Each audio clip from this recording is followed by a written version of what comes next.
Hey, welcome back to P-Mall Baycheck, I guarantee you. Well, I tell you what, I'm going to tell you the story tonight of what happened to me and T-Monkey when we were about maybe 13, 14 years old, somewhere along the line. Back then when the crawfish was running, me and T-Monkey would go stay on the levee. It was a long levee. There wouldn't be houses for miles and miles either way. We'd take a big old tent that had a little, like a addition on the front, like a porch. And the tent, I don't know what size it was. It's probably about an 8 by 10 or 10 by 10 on the inside. And it had a little door with a screen porch on the front. Well, on the porch there, we kept our little bit of food, our little table and stuff. And we used to crawfish out there with what they call set nets. What it is just a TP-shaped net with a bait in the bottom of it, you know. We'd sit there and we'd set net. We'd catch 10, 11 sacks of crawfish a day, just set net. And we ran 24 set nets, but the crawfish were pouring back then, I guarantee you, right there on the levee. We'd sit there and we'd run them during the day. My daddy would come pick them up and go sell them, and we'd start back doing it the next day. Well, one evening we were sitting there, and me and T-Monkey sitting there by ourselves. We didn't have no car, no nothing, no boat, no nothing, not even a telephone. We were just sitting there on the levee with nothing. But we wasn't worried about it. We had a dog, was about that tall right there. Little old dog, I don't know what kind of dog it was.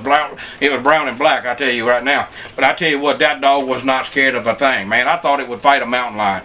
It would fight coons, it would fight everything. That dog was not scared of anything. Well, one night, we got through eating supper. We had balled us some crawfish. We were sitting there, and I told T-Monkey, I said, I got to go to the bathroom. So I got up, and when I walked out in the woods, and I was just getting ready to use the bathroom in a big old thicket there, a lot of limbs and stuff, you know, I heard this noise out in the woods. I was thinking, man, what was that? It was breaking sticks, sounded like firecrackers going off. I said, man, what in the world is that? So I stood up and I looked around and I said, man, what is that noise? Well, I didn't have a flashlight with me. I was going by just the moon. There's a little bit bright where you could see to walk through the woods. And I was sitting there, I heard it again. I said, well, that's an armadillo. I said, I'm going to go ahead and finish doing with my business, you know.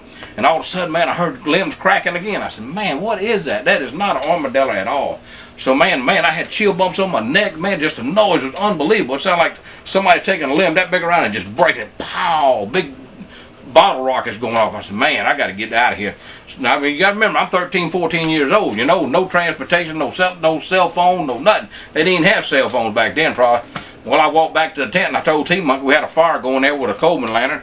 And I walked up in the tent and I told T-Monkey, I said, something out there in them woods. He said, oh, just go to bed. I said, no, I'm telling you, something in them woods. Man, we're sitting there and I was wondering, man, I heard the noise again, but he heard it then. He says, what is that? Well, I don't know. I said, come on, a dog. I told you about that dog.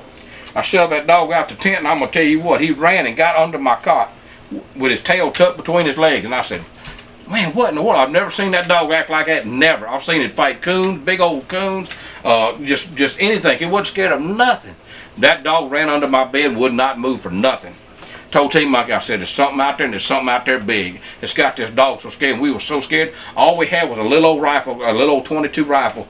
And I said, man, I don't know what's out there, but it's coming this way. You could hear it walking through the woods like Bigfoot, I guarantee you. It was I said, man, what is that, T-Monkey? Well, we didn't know what was going on. Well, man, I tell you what, we didn't know what to think. The porch, on our porch, the screen was zipped up where something could come under it, you know.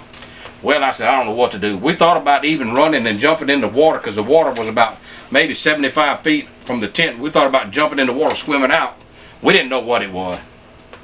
So we'd laying there and everything, and it sounded like it got closer. Well, the moon was shining on the right side of the tent, and you could see a shadow outside the tent. It looked like it was about 6, maybe 7 foot tall. It looked like a big old, I don't know, I still today believe it was a big old black bear. A big old bear. Black, I'm going to say black, but anyhow, they have seen them down there. That's why I said black bear. But you could see an object standing on the outside of the tent. Well, we looked over and seen that, and I tell you what, man, we turned just as white as this dinner plate right here, I guarantee you. And I said, T-Monkey, I don't know what was fixing that. I said, we were whispering, and that dog was laying under my cot whining. I said, oh my God, man, there's something wrong here. So I said, I don't know what to do. Well, what we done for protection, we had them old spring cots. We had turned the cots over and got underneath of them. And I said, well, if he's going to get us, he's going to have to eat this cot first, I promise you.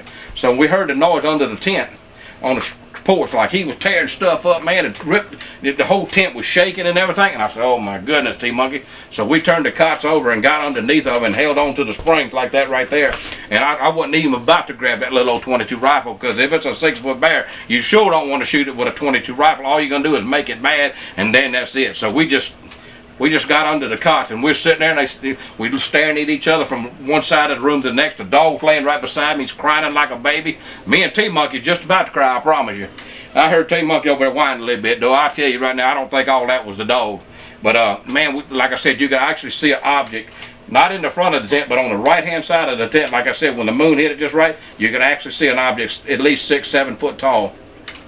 So we sitting there, man, we didn't know what to do. So we just laid under the tent. We sat there and just held those cots real tight in case he come in there tearing the tent down. He'd have to get to the cots first. So we both actually fell asleep. Can you believe that? We fell asleep. Woke up the next morning hanging on to those cots, you know. I told T-Mike, I said, what are you doing? He said, I wasn't going to let him get me. I said, I hear you. So, man, we got off one of the cots. We walked out there on the porch, and the porch where we had all our food was destroyed. I mean, everything was just tore all to pieces, you know. And like I said, we seen some footprints. It looked like a bear to me.